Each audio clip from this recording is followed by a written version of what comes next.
영혼을 위한 닭고기 스프라는 그런 책이 있습니다. 한 90년 초반대에 나온 책인데 전 세계 베스트셀러가 되었고 많은 사람들에게 감동을 주는 그런 책입니다. 여기에 나오는 짧은 이야기, 한 감동을 주는 이야기를 잠깐 소개합니다.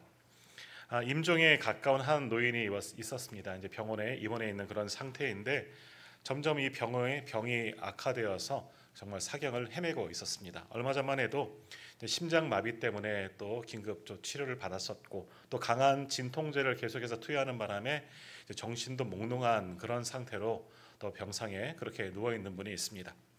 들여다보니 들리는 것도 보여지는 것도 이제 잘 듣지 못하고 잘 볼 수 없는 그러한 상태이죠. 자, 이때 이 간호사가 찾아와서 그 노인에게 이야기합니다. 할아버지, 아드님이 오셨습니다. 그렇게 이야기했지만 잘 알아듣지 이제 못하는 것 같아요.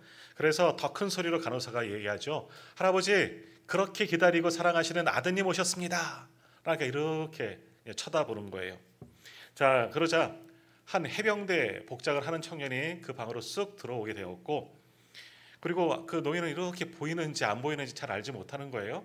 그래서 그 건장한 청년이 와서 그 노인의 손을 꼭 잡고 그 앞에 이제 앉아 있는 겁니다. 그런데 서로 이야기를 그 어르신이 잘 말도 못해서 그러나 서로 주고받는 대화는 없이 그저 손만 붙들고 있는 그 어르신과 청년의 모습이 있습니다. 그래서 간호사는 그렇게 둘을 놔두고 바깥으로 나갔는데, 자, 이렇게 손을 맞잡은 채로 밤새 꼬박 그렇게 보내는 거예요. 그래서 간호사가 가끔씩 조금 중간중간 왔다가 상태도 살펴보고 또 약도 투여할 것들이 있어서 왔다 갔다 하는데도 불구하고 계속해서 이 청년은 그 어르신의 손을 꼭 잡고 놓지 않은 겁니다. 밤새 그러고 있는 거죠. 그래서 간호사가 이야기합니다. 이제 좀 쉬세요. 그런데 그 청년이 아닙니다. 괜찮습니다. 하면서 계속 이제 손을 잡고 있습니다. 자, 이렇게 계속 두 분은 손을 잡고 그렇게 밤을 새워갈 무렵 새벽에 이제 이 노인이 숨을 거두게 되었습니다. 자, 그러자 이제 의사와 의료진들이 들어와서 이제 이 노인에게 꽂혀 있던 여러 가지 장비들, 바늘들 다 이렇게 제거하는데, 그제서야 이 청년이 손을 잡았던 손을 풀고 간호사에게 이렇게 말했습니다. 그런데 이분은 도대체 누굽니까? 무슨 이야기입니까? 그 간호사도 깜짝 놀랐죠. 아버님 아니시냐고. 전 처음 보는 사람입니다. 그러는 거예요.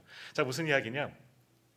이 청년이 부대에 있는데 급하게 연락을 받은 거죠. 아버지가 위독하시다 하는 그런 전화를 받고 부대에서 휴가를 요청받고 병원으로 급히 달려왔습니다. 그리고 병원에 이름이 있는 곳으로 달려왔더니 이 노인이 있는 거예요. 그런데 왔더니 간호사가 아드님 오셨습니다 해갖고 그냥 그 어르신의 손을 꽉 잡았는데, 잡고 보니까 뭔가 잘못되었다 하는 것을 느꼈다는 거죠. 자기 아버지가 아니었다 하는 거예요. 근데 손을 놓을 수가 없는 거예요. 이 어르신의 마지막 아들인 줄 알고 그렇게 손을 꼭 잡고 있는데 그 손을 뿌리치고 저 아닙니다 하고 돌아갈 수가 없었다는 거죠. 그래서 그분이 돌아가실 때까지 그 밤새도록 얼마나 피곤하겠습니까? 멀리서 얼마나 또 마음이 뛰겠습니까? 근데 사실은 잘못 연락이 간 거거든요. 그래서 이 어르신 손을 놓지 못하고 밤새도록 그 곁에 지켜주다가 함께 임종을 맞이하게 되었다 하는 겁니다. 그래요. 목마른 사람에게 필요한 것은 뭡니까? 그저 시원한 냉수 한 그릇입니다. 이렇게 사경을 헤매고 임종에 가까운 분에게 필요한 것은 그 곁에서 마지막 순간을 지켜줄 누군가가 필요하다라는 거죠. 그 책에 이러한 이야기들이 기록되어져 있습니다. 자, 오늘 우리도 마찬가지입니다. 우리도 하나님께서 우리를 창조하시고 이 땅에 살게 하셨지만 언제 우리를 부르실지 모르겠지만 우리도 마지막 때에는 누군가 내 곁에 함께 있어야 하고, 물론 그분들과 함께 하나님께서 만나야 되겠지만 때로는 누군가 힘들고 어려운 순간 내게도 찾아올 때 누군가 나를 위로하고 내 곁에 계시는 그런 분이, 나와 동행하시는 분이 있다면 얼마나 감사할까, 그런 생각을 해보게 됩니다. 자, 오늘 본문의 말씀이 바로 그러한 이야기를 하고 있습니다. 자, 오늘 말씀 우리가 요한복음 14장 16절과 17절 말씀을 읽었지만 오늘 내용의 배경은 그렇습니다. 이제 예수님께서 십자가 이야기도, 십자가 순환도 이야기하시고 제자들에게 이제 말씀하시는 거죠. 내가 곧 원래 왔던 곳 아버지의 집으로 갈 때가 있다라는 겁니다. 19절 한번 보시겠습니까? 오늘 보면 요한복음 14장 19절. 조금 있으면 세상은 다시 나를 보지 못할 것이로되 너희는 나를 보리니 이는 내가 살아있고 너희도 살아있겠습니다. 무슨 이야기냐면 조금 있으면 세상이 나를 보지 못하겠다라는 거예요. 왜? 주님은 십자가 지시고 부활하시고 이제 하나님의 나라로 승천하실 것이기 때문에 더 이상 제자들과 함께 없을 것이다 라고 말씀하는 거죠. 조금 있으면 제자들과 헤어질 때가 온다 하는 겁니다. 그러나 주님은 이것이 끝이 아니라는 거죠. 내가 너희를 위해서 오늘 16절에 말씀하는 것처럼 하나님 아버지께 구하겠다는 거죠. 또 다른 보혜사를 너희에게 보내주시겠다. 우리 14절 말씀, 17절 말씀, 16절 말씀 우리 한번 같이 읽겠습니다. 내가 아버지께 구하겠으니 그가 또 다른 보혜사를 너희에게 주사 영원토록 너희와 함께 있게 하리니. 아멘. 주님은 잠시 후면 이제 십자가 모든 사건을 다 마치시고 구원을 이루시면 하나님의 나라로 돌아가시겠다. 제자들과 헤어질 것이다 말씀하시지만 그러나 그것이 끝이 아니라는 거죠. 잠시 후면 내 대신 또 다른 보혜사를 너희에게 보내주겠다. 하나님 아버지께 그것을 간구하겠다라고 말씀합니다. 또 다른 보혜사. 그 보혜사가 누굽니까? 바로 성령 하나님이신 줄 믿습니다. 바로 주님은 우리에게 성령님을 보내주시겠다 말씀합니다. 물론 성도님들 잘 아시겠지만 그래서 이때부터 성령님이 역사하신 것은 아니에요. 성령님은 원래 처음부터 함께 계셨죠. 태초 창조 시대에도 성령님은 성자, 성령님, 성부 하나님 함께 계셨습니다. 근데 우리 가운데 정말 활동하실 때가 여기서부터, 물론 구약 시대에도 성령님이 계셨지만 주님 대신에 또 다른 보혜사로 각 10년 가운데 주의 성령을 보내주시겠다. 이것을 우리에게 약속하셨습니다. 자, 그래서 오늘 성경에서는 성령님을 말씀하시기를 우리와 영원히 함께 하시는 분, 그리고 우리와 우리 안에서 머무시는 분, 우리를 돕는 분이라고 표현하면서 그분의 이름을 뭐라고 이야기합니까? 보혜사라고 표현하고 있습니다. 보혜사. 보혜사의 원어적인 뜻은 뭐냐? 내 곁에서 도우시는 분이에요. 도우시는 분, 나를 돕는 사람이라는 뜻이죠. 또 하나, 내 옆에서 말씀하시는 분이라는 뜻을 가지고 있는 단어가 바로 성령님, 바로 보혜사이다라는 겁니다. 자, 그런데 오늘 주님은 뭐라고 말씀하십니까? 그 보혜사를 소개하기를 또 다른 보혜사라고 말씀하셨습니다. 그러면 또 다른 보혜사예요? 그가 성령님이시죠. 그럼 보혜사가 원래 있었어요. 그분이 누구십니까? 원래 있었던 보혜사는 우리 교회 학교에서 말씀하더라고요. 답할 때까지 가만히 있을 거예요. 그럼 원래 있는 보혜사는 누구예요? 조금 크게 틀릴까 봐 말씀 안 하시는 거예요. 예수 그리스도시죠. 예수님, 바로 예수님이 먼저 오신 보혜사예요. 그러니까 그걸 말씀하잖아요. 내가 보혜사야. 너희들과 함께 있었지만 나는 곧 하나님의 집으로 갈 거야. 그러나 또 다른 보혜사 성령님이 오셔서 너희와 함께 하실 거야. 이것을 지금 말씀하는 겁니다. 그 성령님이 언제 오셨습니까? 2000년 전 마가의 다락방, 오순절 끝날에 마가의 다락방에 임하셨고 120명의 성도들에게 다 임재하셨고 그때 눈으로 보여지는 성령님이 임하셨고 그 성령의 역사로 교회가 세워지고 그 성령이 어디까지? 오늘 우리에게도 임재하시고 계신 줄 믿습니다. 그 성령님, 바로 보혜사 성령님이 나에게도 임하셨습니다. 자, 그러면 성령님은 돕는 분이에요. 그래서 보혜사라고 표현하죠. 우리를 도우시는 분인데 어떻게 우리를 도우시냐? 오늘 본문에서는 우리 세 가지로 한번 우리가 생각해 보고자 합니다. 자, 첫 번째, 성령님은 원래 이름 그 뜻대로 우리를 도우시는 분입니다. 돕는 자, 헬퍼라고 하죠. 우리는 이제 사랑방 조직에 방장님들만 있지만 원래는 이렇게 사랑방 셀 조직에서는요 리더가 있고 헬퍼가 있습니다. 헬퍼는 옛날로 말하면 권찰이라고도 할 수 있고요. 그리고 뭐 부방장, 우리로 말하면 부방장 뭐 이렇게 말할 수 있지만 돕는 역할을 하는 거예요. 방장을 돕고 성도들을 돕는 역할이 헬퍼의 역할이죠. 성령님의 역할이 바로 헬퍼입니다. 우리를 도우시는 분입니다. 실제로 우리를 돕는 분. 어디에서? 우리 옆에서 도우시는 분이에요. 그래서 스코필드 목사님은 성령님 보혜사에 대해서 이렇게 이야기했습니다. 우리를 도와주기 위해서 옆에 서 계신 분이에요. 우리 장로님도 기도해 주셨지만 이제 대통령이 새로 선출되었습니다. 그 옆에는 수행원들이 항상 쫓아다닙니다. 여러 수행원들이 있죠. 뭐 경호하는 사람들도 있고 비서진들도 있고 항상 같이 있습니다. 왜 있습니까? 대통령을 돕기 위해서, 수행하고 여러 가지로 도와주기 위해서 그 옆에 항상 있는 겁니다. 성령님의 역할이 바로 그러한 역할이에요. 나 혼자 두시지 않아요. 오늘 말씀에도 보면 18절에 보면 내가 너희를 고와 같이 버려두지 아니하고 너희에게로 오리라 말씀하셨잖아요. 버려두지 않겠다는 거예요. 아무도 없게 만들지 아니하고 성령님이 우리에게 보내주셔서 우리 곁에서 우리를 도우시기 위해서 내 곁에 계신 분, 바로 그분이 성령님이시다 말씀합니다. 이처럼 성령님은 보혜사입니다. 우리를 도우시는 분이에요. 어디에서? 우리의 곁에서 도우시는 분이에요. 우리 어린 아이들 걸음마를 뗄 때에도 우리 다 그렇게 아셨잖아요. 아이들 한번 걸어봐라. 그리고 가만히 지켜보십니까? 아니에요. 뒤에서 넘어질까봐, 엄마 아빠 막 넘어져서 머리라도 다칠까봐 항상 뒤에서 잡을 준비하면서 그렇게 시작했던 적, 아니면 손을 잡고 한번 이렇게 세우기도 했던 적 다 있으셨잖아요. 그렇게 우리를 도우시는 분이 성령 하나님이시다라는 겁니다. 우리가 넘어지지 않도록, 때로는 쓰러지지 않도록, 좌절하지 아니하도록 우리 곁에서 우리를 항상 지켜보시고 옳은 길로 인도하시는 분이 우리를 도우시는 성령 하나님이십니다. 또 하나 뜻이 뭐라고 했습니까? 말씀하시는 분, 우리의 곁에서 말씀으로 도우시는 거예요. 우리에게 감동을 주시는 거죠. 친히 우리의 귀에 들리기도 하지만 내게 감동을 주시면서 우리를 말씀하시는 거예요. 끊임없이 말씀하셔요. 또 어떤 분은 지나쳐서 잔소리처럼 들릴 수도 있겠지만, 하지만 우리에게 왜 말씀하십니까? 부모님들 자녀들에게 왜 옆에서 끊임없이 말씀하십니까? 잘 되라고, 바른 길 날라고, 그러지 않습니까? 마찬가지예요. 성령님은 우리 곁에서 우리에게 말씀하시는 분이에요. 끊임없이 바른 길을 갈 수 있도록 우리에게 격려하시고 말씀하시는 분, 조언하시는 분이 바로 성령 하나님, 그렇게 우리를 도우시는 분이 성령님이십니다. 더욱이 그렇게 옆에서 보고만 계시는 게 아니에요. 그저 말씀만 하고 계시는 것이 아니라 능력으로도 우리를 도우시는 줄로 믿습니다. 그래서 우리가 오늘 교동문 말씀을 읽었지만 요엘 선지자를 통해서 이미 구약시대 때 이미 예언했습니다. 뭐라고 예언했습니까? 교동문 다시 한번 보시면 이렇게 하셔서 너희 자녀들은 장래를 말할 것이며 예언한다는 거죠. 너희 늙은이는 꿈을 꾸며 젊은이는 이상을 볼 것이다. 우리가 읽었던 교도문에 요엘서에 있는 말씀이에요.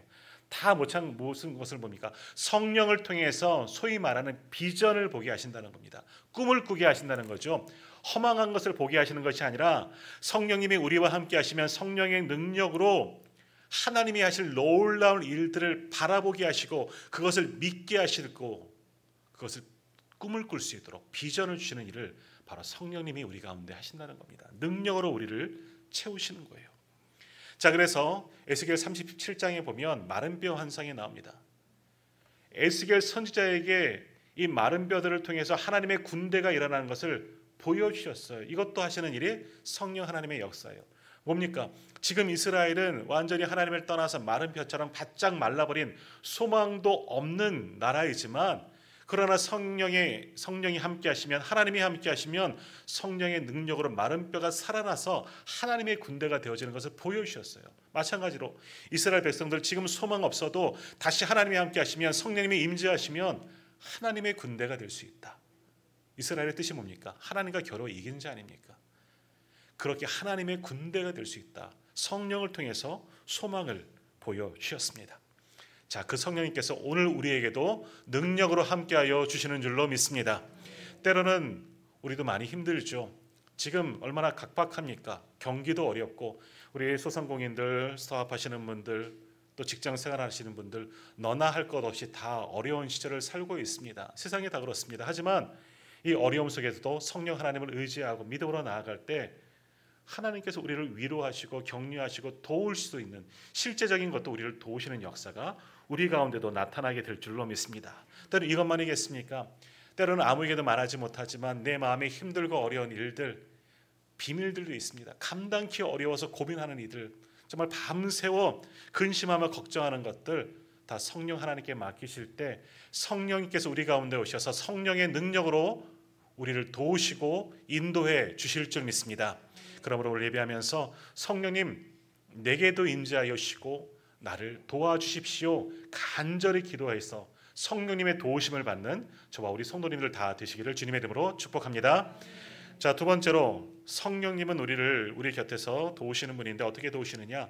교사의 역할을 하십니다. 가르치시는 거죠. 자, 예수님께서 이 땅에서 무엇을 하셨습니까? 예수님도 가르치셨습니다. 가르치셨죠. 무엇을 가르치셨습니까? 세상 살아가는 법을 가르치셨습니까? 어떤 기술을 가르치셨습니까? 예수님은 한마디로 무엇을 가르치셨습니까? 하나님 나라. 그것을 또한 뭐라고 말씀할 수 있죠? 복음이라고 할 수 있습니다. 예수님도 하나님의 나라를 가르치셨습니다. 하나님의 나라는 구원의 길을 가르쳐 주셨어요. 바로 진리가 뭐냐? 구원받는 게 진리예요. 세상적인 진리는 다른 의미가 있을 수 있겠지만 예수님이 말씀하시는 진리는 뭐냐? 구원받는 길이에요. 구원. 그것을 우리에게 가르쳐 주셨다라는 겁니다. 3년 동안 제자들과 함께 가시면서 그 모든 비밀을, 구원의 비밀을 가르쳐 주셨어요. 하나님의 나라를 가르쳐 주셨어요. 그리고 부활하신 이후에는 또다시 40여일간 제자들과 함께 하시면서 그들에게 복음을 전하는 것도 가르쳐 주셨죠. 그러니까 구원의 비밀을 가르칠 수 있도록 제자들에게 늘 끊임없이 가르쳐 주셨습니다. 그래서 오늘 예수님께서 성령님을 말씀하시기를 어떻게 소개하셨다 그랬죠? 또 다른 보혜사, 오늘 말씀의 제목이긴 하지만 또 다른 보혜사라는 거예요. 왜? 예수님도 보혜사이기 때문에 우리를 도우셨고 또 우리에게 가르쳐 주시는 분이기 때문에 또 다른 보혜사 성령님도 우리 가운데 오셔서 너희를 가르치실 것이다 라고 말씀하십니다. 분명히 우리에게 가르치실 것이다 라고 분명히 성령님도 말씀하셨습니다. 자, 그래서 성령님의 가르치심을 통해서 우리로 참된 하나님의 나라를, 진리를 깨닫게 하시는 분이 성령 하나님이시다 말씀합니다. 자, 우리 17절 말씀 한번 같이 읽어보도록 하겠습니다. 17절입니다. 그는 진리의 영이라 세상은 능히 그를 받지 못하나니 이는 그를 보지도 못하고 알지도 못함이라. 그러나 너희는 그를 아나니 그는 너희와 함께 거하심이요 너희 속에 계심이라. 아멘. 너희와 함께 하셔서 진리의 영이시기 때문에 그 진리를 너희에게 깨닫게 하시겠다. 성령님이 오셔서 말씀하십니다. 자, 이 깨닫다, 헬라어, 성경은 이 신약 성경은 헬라어로 기록되었죠. 헬라어로 깨닫다 하는 그런 원어적인 의미가 뭐냐 하면 뿌리로부터 보다라는 그런 뜻을 가지고 있습니다. 좀 풀이하자면 뭡니까? 근본을 터득한다. 아주 원초적인 것부터 배운다 하는 겁니다. 다시 말하면 성령님이 우리와 함께 하시면, 진리의 영이신 성령님이 우리를 가르치시면 우리 속에서부터 우리의 근본을 깨워주시는 거예요. 우리의 근본 뭐예요? 하나님의 사람이라는 거죠. 우리를 깨닫게 하시라는 거죠. 우리가 죄인인 것도 그렇기 때문에 깨닫는 거예요. 아, 성령님이 우리 안에 오시면 아, 내가 죄인이었구나. 하나님의 성품을 내 죄로, 원래 있던 내 원죄로, 이 죄로 가려졌구나. 이 모든 것들을 깨닫게 하시는 거죠. 그래서 하나님께 나아갈 수 있고 내가 거룩한 자임을 깨닫게 하시는 거예요. 우리의 속사람을 깨닫게 하시는 분, 그것을 가르쳐 주는 분이 바로 진리의 성령님이시다라는 겁니다. 오늘도 성령님이 우리 가운데 오시면 우리를 깨닫게 하십니다. 우리가 세상적인 모든 것에 매여 있어서 잘못 알고 있는 것, 무지한 것들, 온전히 하나님의 사람이라는 것을 알지 못하는 것도 성령이 깨닫게 하시면 우리가 바른 진리를 깨달을 수 있다 하는 거죠. 더욱이 우리는 죄로 인하여서 귀도 가려지고 눈도 가려져 있습니다. 깜깜하게 볼 수도 없고 들을 수 없지만 진리의 영이신 성령님이 오시면 밝히 보여주시고 밝히 들을 수 있도록 우리의 귀도, 우리의 마음도, 우리의 눈도 열어주시는 줄로 믿습니다. 그렇게 참 교사이신 성령님이 우리 가운데 오시면 진리를 깨닫게 하십니다. 구원의 복된 비밀을 알게 하시는 거죠. 그러므로 오늘도 예배하는 저와 우리 모든 성도님들에게 진리의 영, 바로 성령님이 임재하셔서 우리를 깨닫게 하실 줄 믿습니다. 깨닫게 하셔서 하나님의 나라를 보게 하시고 듣게 하시고 알게 하시는, 그래서 구원의 길로만 가게 하는 그 놀라운 비밀을 우리에게 가르쳐 주실 줄로 믿습니다. 그러므로 나의 교사이신, 참 교사이신 성령님을 받으십시오. 담으십시오. 배우십시오. 그분을 통해서 참된 진리를 배워나갈 수 있는 우리 모두가 다 되기를 소망합니다. 자, 세 번째로 성령님은 위로하시는 분입니다. 이는 상담자라는 역할도 여기에 다 담겨져 있는데요. 예수님이 우리 가운데 오신 여러 가지 사역들 가운데 뭐가 있습니까? 가르침이 있었죠. 그리고 병고침도 있으셨고요. 그리고 또 하나 위로하셨습니다. 아까 처음 들려드렸던 영혼을 살리는 닭고기 수프, 거기 나왔던 예화처럼 이 청년이 죽어가는 노인에게 와서 뭐 했습니까? 나 이 사람 알지 못합니다. 우리 아버지 아닙니다. 하고 가버릴 수도 있었습니다. 근데 차마 가지 못하였습니다. 왜? 얼마 이제 생이 남지 않은 것 같아요. 그래서 그 청년이 할 수 있는 것이 뭐냐? 그냥 옆에서 손을 잡아주는 거예요. 그것이 그분에게는 가장 큰 위로였다라는 겁니다. 오늘 마찬가지입니다. 예수님도 이 땅에 오셔서 하신 일이 뭐냐? 상하고 찢긴 마음들, 상처 입은 사람들, 소외된 사람들, 아파하는 사람들, 그들에게 친히 찾아가셔서 그들을 위로하셨습니다. 주님은 참된 위로자셨어요. 베데스다 연못가에 있는 38년 된 병자도 찾아가셔서 그를 위로하시고 그의 병을 고쳐주셨죠. 사마리아 여인, 사람들에게 천대받고 소외당하고 사람들 부끄러워 살아갈 수 없는 그 여인을 한낮에 사마리아 땅까지 들어가셔서 그 여인을 만나주시고 위로하셨다는 거예요. 주님은 바로 그런 일들을 하셨어요. 많은 사람들을 찾아가셔서 친히 찾아가시고 오게 하셔서 그들의 아픈 마음을 만져주시고 상처를 고쳐주시고 위로하신 분이 바로 우리 예수님이셨습니다. 위로자이신 분이 바로 우리 주님이셨어요. 그래서 주님이 성령님을 또 다른 보혜사라고 말씀하시는 것은 내가 너희를 위로하는 것처럼 이제 앞으로 성령님 또 다른 보혜사 그분이 오시면 너희를 위로해 주실 거야. 내가 너희 곁에서 내가 너희를 위로했던 것처럼 성령님도 오시면 우리 곁에서 우리를 위로해 주실 거야. 내 마음을 만져주실 거야. 그것을 말씀하십니다. 그래서 성령님이 우리에게 오시면 세상에 줄 수 없는 평안을 너희에게 줄 것이다 말씀하십니다. 오늘 한번 말씀을 한번 볼까요? 요한복음 14장 27절 말씀 조금 넘어가셔서 27절 우리 한번 같이 읽겠습니다. 평안을 너희에게 끼치노니 곧 나의 평안을 너희에게 주노라. 내가 너희에게 주는 것은 세상에 주는 것과 같이 아니하니라. 너희는 마음에 근심하지도 말고 두려워하지도 말라. 아멘. 주님도 이렇게 하셨지만 또 누가 바로 위에 있는 말씀처럼 26절에 말씀하는 것처럼 보혜사, 주님의 이름으로 오시는 보혜사 성령님도 우리에게 평강을, 세상에 줄 수 없는 위로와 평안을 우리에게 허락하여 주실 것이다 말씀하셨습니다. 그러므로 지금 내 마음이 힘듭니까? 아무에게도 말 못하고 정말 근심하며 걱정하는 마음이 있습니까? 성령님께 맡기십시오. 오늘 우리 가운데 찾아오셔서 상처 입은 내 마음도 치료해 주실 줄로 믿습니다. 위로해 주실 줄 믿습니다. 그래서 성 어거스틴은 이렇게 이야기했습니다. 성령님은 우리에게 가장 매혹적인 위로자이다. 매혹적이라는 단어를 썼습니다. 너무나 좋은 위로자이시다라고 했다는 거예요. 정말 성령님이 내 안에 오시면 나를 위로하시고 그동안 근심하였더라도 나를 만져주시고 안아주시기 때문에 참된 위로를 받을 수가 있는 거예요. 그냥 그것만이 아니죠. 성령님은 또 하나 상담자이신 거예요. 상담자. 우리의 모든 말을 들으시고 깨닫게 하시는 거죠. 사실 가장 좋은 상담자는 누구입니까? 내 문제를 해결해 주기 위해서 이렇게 충고하는 분이 상담자가 아니라 원래 상담자의 역할을 듣는 역할이에요.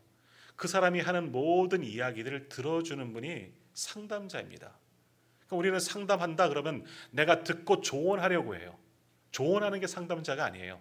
들어주는 게 상담자예요. 누구에게 이야기하겠습니까? 성령님께 이야기하는 거죠. 기도함으로 성령님께 나아가는 겁니다. 힘든 모든 문제, 아픈 마음들, 상처 입은 영혼들 다 성령님께 기도하십시오. 성령님께 말씀하십시오. 그럼 우리 곁에서 우리의 이야기를 다 들어주시고 또 우리를 위로해 주십니다. 성령님께 말씀드리면 우리의 마음이 평안하셔요. 들어주시고 또 우리를 위해서 뭐 하실까요? 로마서에 있는 말씀처럼 중보하셔요. 나를 위해서 기도하시는 거죠. 어떻게 기도하십니까? 말할 수 없는 탄식으로. 우리가 아파하는 것 주님도 같이 마음 아파하시면서 탄식하면서 우리를 위해서 중보하셔요. 기도해 주시는 분이 바로 성령 하나님이십니다. 그리고 성령님은 우리를 위로하시는 분이에요. 우리 곁에서 우리의 모든 것을 감찰하시고 어루만져 주시고 내 이야기를 들어주시고 뿐만 아니라 우리를 위해서 기도하시는 참된 위로자, 그분이 예수님이셨고 또 다른 보혜사, 그분이 바로 우리 가운데 오신 성령 하나님이신 줄 믿습니다. 오늘 성령님이 이렇게 우리 가운데 오시면 우리의 모든 것 들으시고 우리를 위해서 기도하시고 우리를 위로해 주실 줄 믿습니다. 그 성령님이 우리 가운데 오시기를 소망하고 간구하시길 바랍니다. 자, 오늘 성령님은 오늘 성령 강림절입니다. 2000년 전 마가의 다락방에 임재하셨던 각 성도들 가운데 불의 역사로 임재하셨던 그 성령님이 바로 이곳에도 임재하신 줄 믿습니다.